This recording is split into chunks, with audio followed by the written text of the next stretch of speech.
So let's start with a quick recap from part one of this series and quickly go through the stages we've talked about. We started off in the relational stages with contact. Contact has two phases there, the perceptual and then the interactive part of contact. In the perceptual level, we go through the perceptual process of sensation, organization, interpretation, evaluation. We might uphold what we want to be true, and we might deny what we don't want to recognize along with that. Interactions where we actually start to test the waters a bit and open up some level of communication. And we can repeat this process. If we don't like what's happening within that process, we can bail. We can get out of the process without a whole lot of trouble that way. But if we like what's going on, then certainly we can move on to the next phase, which is the involvement phase. And this, like contact, has two different levels. The testing level, where we test on a number of different issues like religion, family, values, what kind of food do you like, what kind of music, what kind of car do you drive, whatever, becomes a test. And then we intensify that relationship, either through physical proximity, through self-disclosure, through the amount of time we end up spending together or the amount of time we don't spend together. Lots of different ways we talked about in the first video to go through and intensify what's happening relationally. Again, we can repeat this process, this stage, a number of times. Hopefully, the more you repeat it, the more you go through it, the better prepared you are in making decisions in terms of commitment. Okay, if you don't like what happens, if somebody flunks a test, there's always that trapdoor where you can get out of the relationship. Probably not as informally as we did before. Now we need to probably have a little bit of a chat about why we're not going out. But if things do go well, the tests and the intensification ramp things up a bit, then at that point we end up becoming mutually exclusive, and that manifests itself in the intimacy stage. We call this the love stage. We talked about the composites of love. We talk about how we have that define the relationship chat interpersonally, and then we turn around and present ourselves as a couple, mutually exclusive to everybody else around us. The more time we spend in this phase, this is called a relationship. And here's where we've arrived at living together, at going through and hopefully reaching common goals together, helping each other reach independent goals as well. This is where we've worked for, what we're trying to do, how things have come together. Which brings me to this next arrow. And this arrow in particular is pretty important because it leads into a phase that not all of us are really anticipating, and yet every single relationship goes through. And I'll tell you what that is. It's deterioration. Every relationship deteriorates. But there are certain behaviors that happen in the intimacy stage that are your red flags in terms of that the relationship is kind of falling apart. It doesn't mean that it's over, okay? We're not quite there yet. But it does mean that it's deteriorating, that things aren't the way they used to be. And there are certain signs certain red flags, like I said, that might be indicative of that deterioration. The first one is an increase in deception. There's an increase in lying.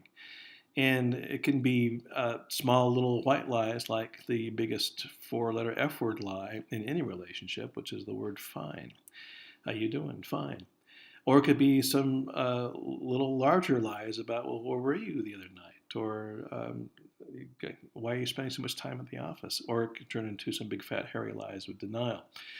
At any rate, there is an increase in deception. And while that increase is there, there's also a decrease in communication generally. We're not talking as much as we used to. And maybe that time is filled up with social media, with Facebook, or it's filled up with sports or ESPN on TV or homework or whatever the case might be. But our communication goes down while the deception goes up to where eventually we're just really not even talking to each other at all. A third symptom that I'm adding to this is what I call depreciation. I'm going to take a chapter from the book I wrote about this in terms of what depreciation does to us and how it can go through and become more of a deteriorative factor. It can go through and start to dissolve the relationship. The depreciation that ends marriages happens long before that outright rejection and is symptomatic in the absence of gratitude. So If we've gotten away from gratitude, chances are then we're in that depreciation stage here. This takes hold as relational time increases. The longer we're together, the more apt we are perhaps to fall into this depreciation cycle. And we become less sensitive as well the longer we're in that relationship. And then this also becomes obscured by routines and worries, going to work, paying the mortgage, buying the groceries, paying the bills. And it becomes obliterated by selfishness and ego and narcissism. The daily grind isn't. The daily grind is enough to make many sensitive souls numb to feeling or expressing gratitude, and throw a crisis on top of the grind: the loss of a job, an illness, a death in the family, and most quickly, wounded hearts lose that capacity to appreciate, intent instead on just surviving the relationship.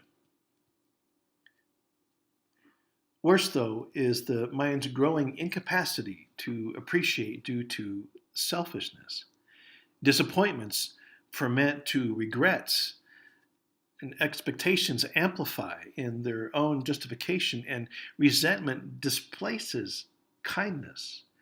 Kind actions go unnoticed and words remain unspoken, where entitlement instead becomes a default response. And as soon as we believe ourselves to be entitled to better treatment, chances are we've stopped appreciating.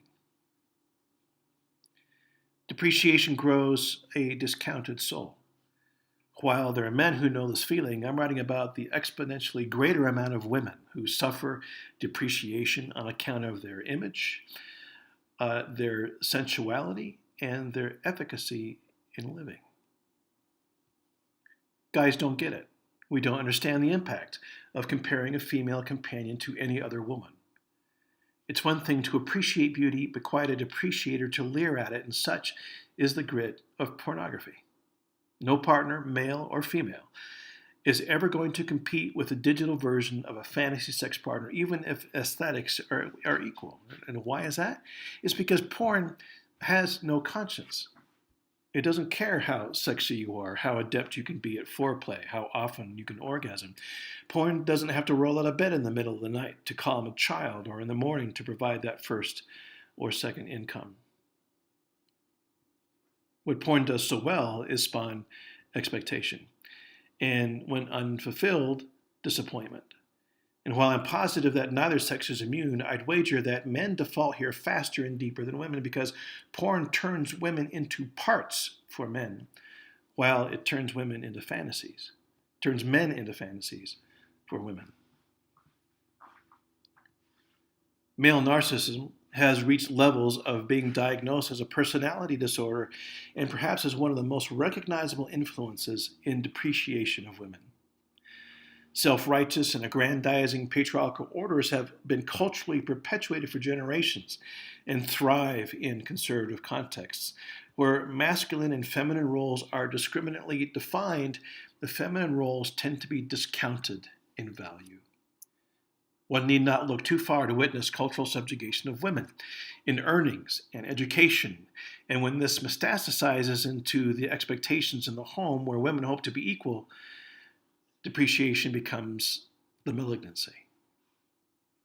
Here is the importance then of grounding your value within yourself. A self-appreciation, unlike narcissism, a habit of personal communicated behavior that upholds inherent values of efficacy and beauty, intelligence and spirituality, power and strength and worth. When personal foundations are grounded in internal values like these versus the external expectations, rejection loses its destruction, and gratitude can prevent a broken heart. So that brings us then back to the stages here. We talked about then with a decrease in communication, an increase in deception and depreciation are all symptoms of that next stage, and that stage is deterioration. It's at this point where we ask ourselves the question, what's at stake? What's it worth to stay in this relationship?